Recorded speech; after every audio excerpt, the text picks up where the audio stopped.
Renate never imagined that such a simple question would change everything.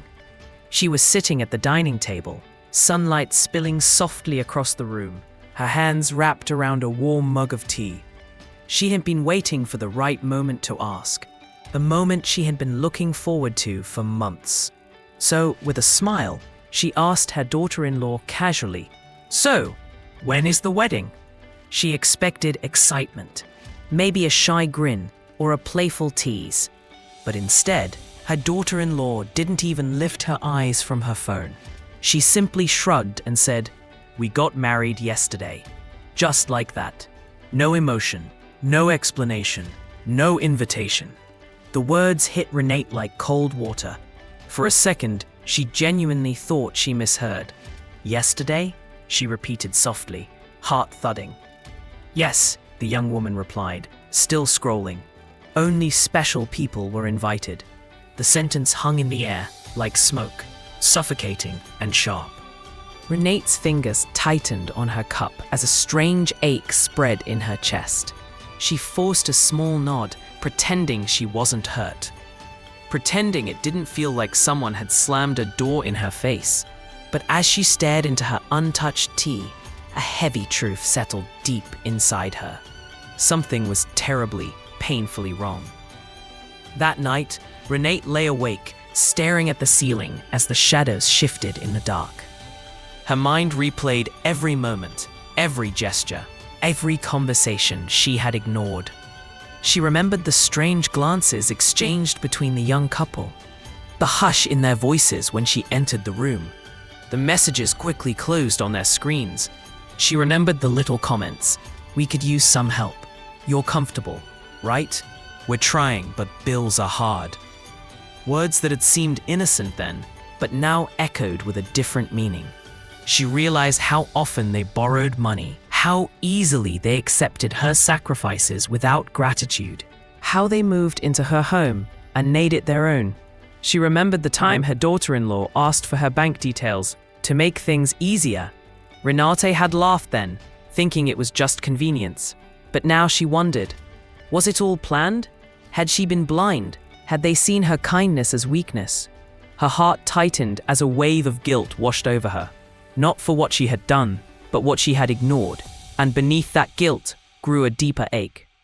The unbearable thought that she wasn't excluded accidentally, she was excluded deliberately. The following days only deepened her unease. She watched her daughter-in-law move through the house with a certain confidence, as if she owned every room.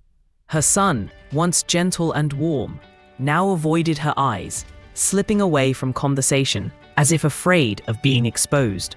She noticed how they used her car without asking, ordered groceries under her account, left lights burning through the night without care for the bill. It was as if her home had become a free hotel and she, the unpaid staff. But it wasn't until she walked past their room one evening that the final crack appeared. She heard her daughter-in-law whisper sharply, "We need to get access to her finances. She's getting older. She'll depend on us." Her son murmured back, "I know, but she won't hand over anything." The young woman replied coldly, "Then we'll make her." Renate froze, the words slicing through her like a blade. Her legs trembled. Her breath caught. She pressed a hand to her chest, fighting the urge to burst into tears. How had it come to this? Her own son, her baby, standing by someone who saw her not as a mother, but as a resource, a target. Suddenly the wedding made sense. The secrecy, the exclusion. It wasn't about love or celebration. It was about power, control, and she had unknowingly stepped into a trap built from her own trust. The next morning, something inside Renate shifted. Not anger, strength. The kind of strength that rises slowly from old wounds and unrealized pain. She walked into the kitchen where the couple sat eating breakfast she had cooked. But today, she didn't sit quietly. She stood before them, steady and unshaken, and said, "We need to talk."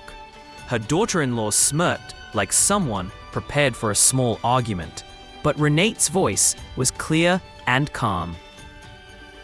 "I know you kept the wedding from me," she said, "and I know it wasn't an accident."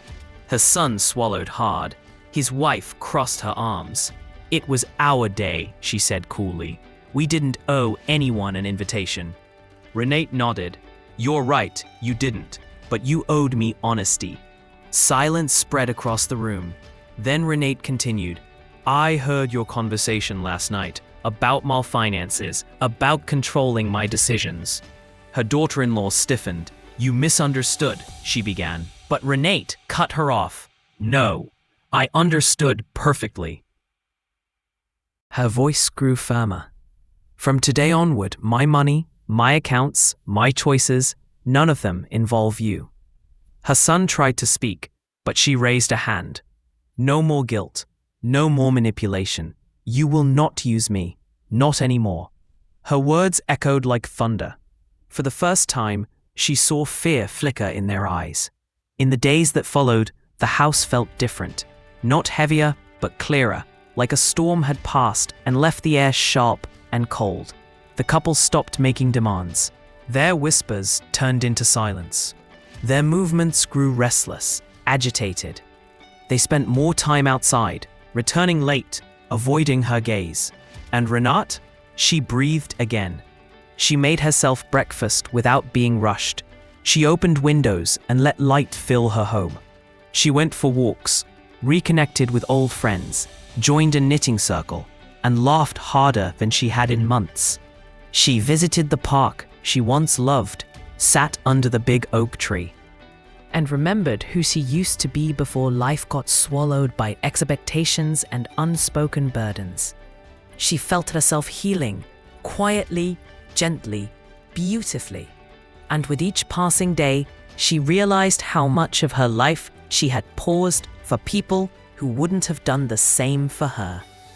She realized how often she mistook dependency for love, silence for peace, and obligation for family. Slowly, she embraced a new truth. She deserved a life that wasn't built on being needed, but on being respected. Finally, one afternoon, while she was tending to her garden, she saw her son and daughter-in-law carrying boxes to their car.